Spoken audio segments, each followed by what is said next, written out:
Hey y'all, welcome to my Gulf Coast garden. I garden in zone 9A. My name's Rachel and I'm gardening for butterflies and for pleasure for myself.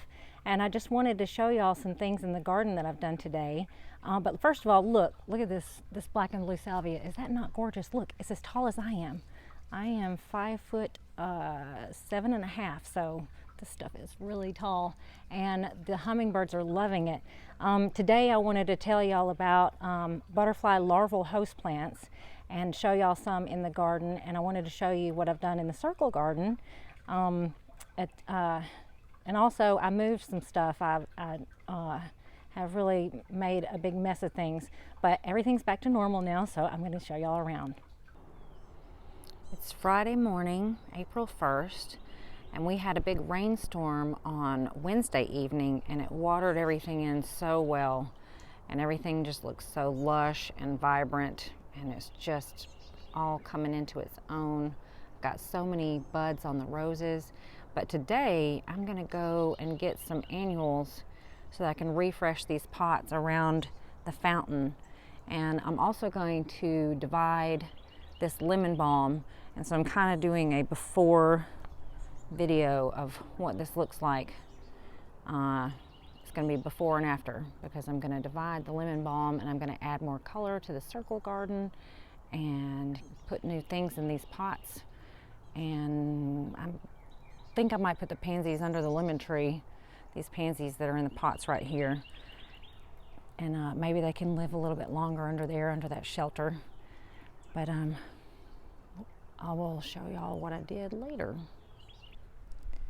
The Cecil Bruner roses, or Cecil Bruner roses, are starting to bloom again on the rose arbor, and it's just covered in buds, so it's going to come back out. I think it had its, I guess you would say, first flush about 2 months ago, and I trimmed it back, and now it's about to bloom out again.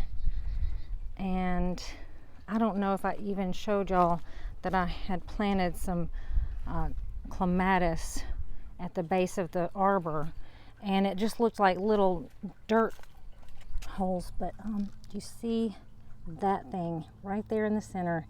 That is Clematis coming up right there. So yesterday I started cutting back half of the lemon balm because I didn't want the circle garden to turn into the lemon balm show. And while I was doing that, I was putting it around the lemon tree, and then I realized that I needed to move the elephant ears.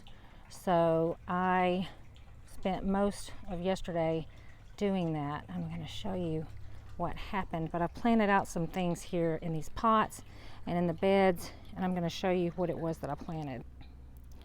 Some of these plants are new for me. I've never planted this phlox, but I have planted this Blew My Mind, and it will get about 2.5 feet wide, and it's a perennial. This salvia I'm really excited about. This is Nymph coral salvia, and I'm going to show it to y'all in a second, but I got this calibrachoa, and then this vinca. This is one of my favorite colors of vinca. It says that it's called Pacifica apricot, but to me it looks like a pale pink. And then I got some yarrow, and then this is actually Mexican heather, and I'll show it to you in a minute, but these are the colors and the things. Oh, and I've got lemon thyme also. So I wanted to group these salvia all together because I just really love them. They were like that at the store, and I just really love them. They're so airy and pretty, so I decided to pack them in these pots. I don't know how big they're going to get, but if they overgrow it, I'll just take them out and I'll plant them around the yard. But then I've got calibrachoa on either side, and I went ahead and put a vinca in either one of these pots right here. And I planted some of these salvia. Oh, you know what? I don't think I kept that one. But I like how it's light green, and this is kind of a shady area, so it's going to really pop right there. And then I put that Blew My Mind right there. But you know, I wanted a ton of color right here. So I've got calibrachoa and the phlox, and then this Mexican heather. And if it gets If it grows like the other Mexican heather, it will get big. So this is gonna get kind of, it'll all get overgrown actually. And then I put the yarrow here. So I guess this is gonna be kind of like a little silvery bed. And then I put the variegated lemon thyme here, just to kind of accentuate that path a little bit. So I think these colors are going to look really pretty, and I'm glad that I tore out a lot of the lemon balm. Now I can kind of see the middle of the flower bed, and I'll show y'all what I did with the lemon balm.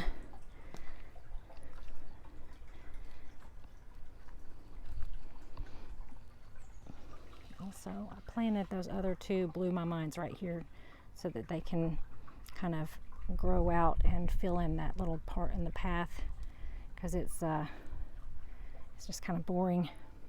And look how many blossoms are on the Calibrachoa now. It's really coming into its own. Everything's looking great. I'm going to probably have to pull out a lot of that mint. I think I've decided I'm going to put more salvia in here because I just love it. I don't think you can have enough salvia. So, big fan of salvia. And look at that. That is turning out to be such a cool plant. I did not know that kale could grow that big. So yesterday when I was pulling out the lemon balm, I decided to put it kind of like as a barrier right here along this side of the garden, because I have a theory, although it's not proven and I don't know if it's true, but we're gonna just see. I think maybe armadillos don't want to dig around lemon balm because I've just never seen them do it.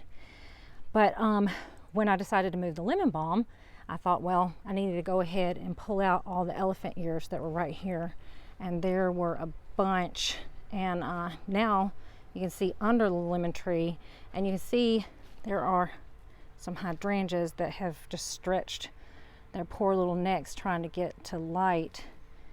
I'm probably going to put in a few more right there. This is a shady spot, and I think that'll give the birds a nice place to hide when they bush out. And this is where I put the elephant ears. I planted them all along this fence right here. I hope that they'll grow. If they want it, they will. They will grow here and grow up super nice and tall and thick.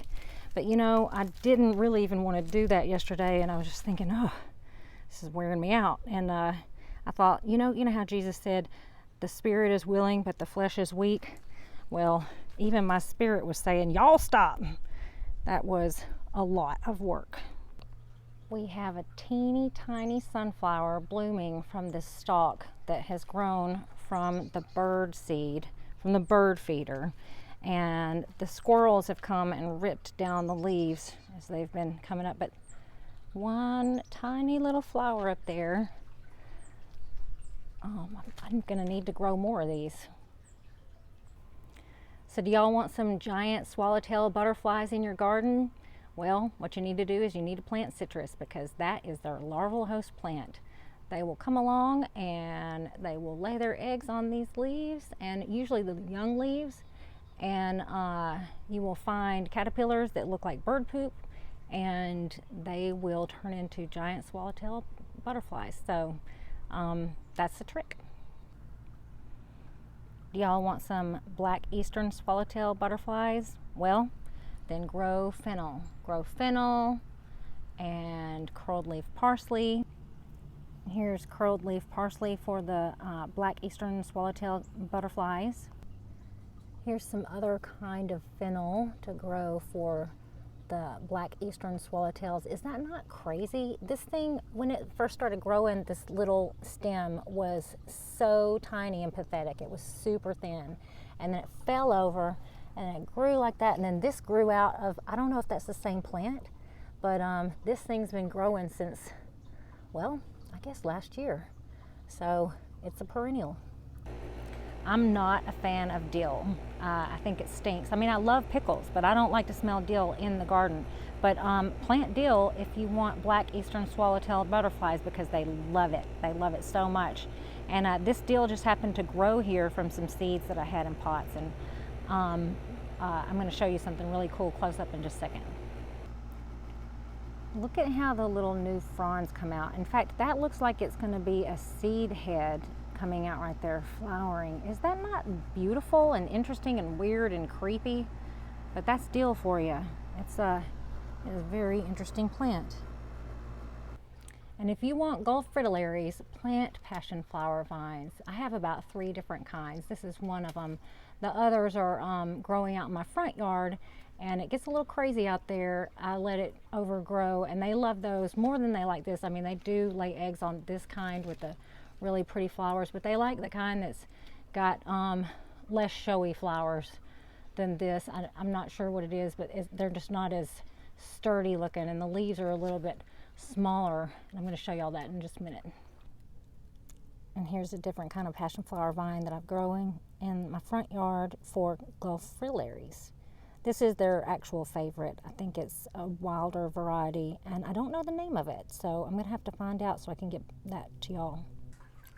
And plant milkweed for monarchs. Just a few minutes ago, I saw a little ragged out monarch butterfly, and she was laying eggs on the milkweed. And look right there, look down there. Do you see that white thing in the center there? That is an egg. So probably in about a week or so, we are going to have a bunch of monarch caterpillars on this milkweed. And this is swamp milkweed. I have swamp milkweed in the back, and in the front I have milkweed that I've bought from Lowe's and Home Depot, and it, seeded itself, and the seed blew all over the yard.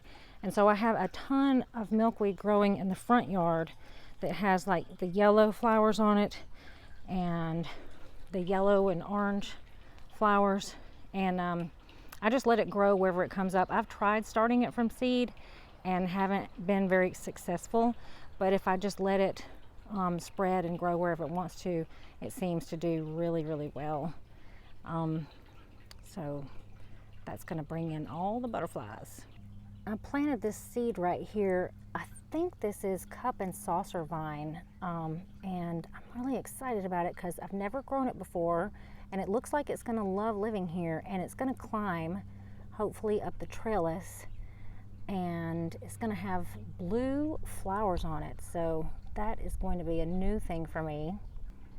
Oh, you know what I forgot to tell y'all? I have pulled up the nasturtium that I had growing all along the trellis over here by the house.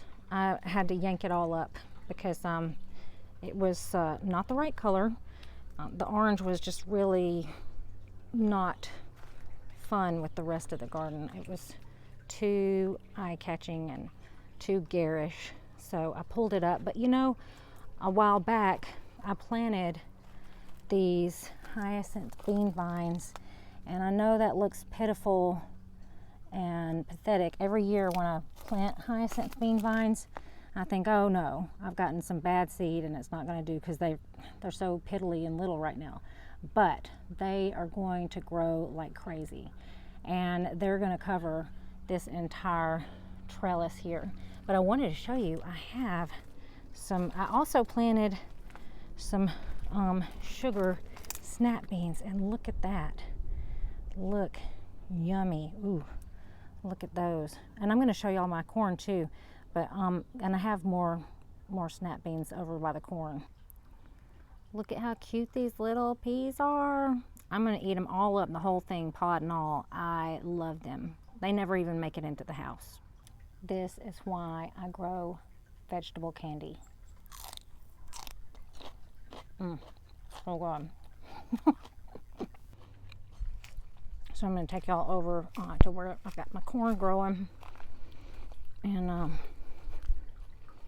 got some little seedlings over here that I got to put out too. There's so much to do and so little time. I sure wish I could play outside every day. But here's the corn, and I'm growing some butterfly pea vine with the corn. one time I did that before, and they seem to really get along well, so I was going to show you what a butterfly pea vine seedling looks like. Let's see. Here's a good one. Right there. And that's going to have blue flowers on it, and it'll grow all up this corn, and by the time I harvest the corn, the stalks will stay, and it'll grow all up the corn. It's going to be really pretty if it does what it did last time that I grew it.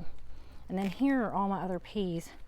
I planted sugar snap peas and sugar daddy, and I think I like sugar snap best. I wanted to like sugar daddy more because I love the name, but the sugar snap seemed to do better. I'm going to show you. There's a bug on my shoulder. I think the peas actually grew better on the trellis by the house than over here. Maybe they didn't get enough sun, but next year I'm just going to plant them over there. Yeah, I think sugar snap is my favorite pea, because that's definitely this one right here. Oh, y'all, and look at this. This is my Delphinium. It's the only one I've ever been able to grow. This might be the last time you see it. It looks a little limp, but I think that's just because everything needs to be watered. But isn't it just lovely? I've never been able to keep them alive this long. I've literally brought them home, planted them in the yard, and then they've just died within a week. So this is miraculous. This is a special one. I think it came from Louisiana, so maybe they've learned how to make some that'll stay down here. It's 7 o'clock on April 1st, and here is a monarch that's already emerged. It's gonna live its best life right here in my yard, hopefully. I have a ton of milkweed for it, so I'm excited to see what it does. Thanks so much, y'all, for coming along with me and following me along in my garden today. I really enjoy sharing it with you, and I love hearing about what y'all are doing in your gardens. So y'all have a great week, and I'll see y'all next week. Bye.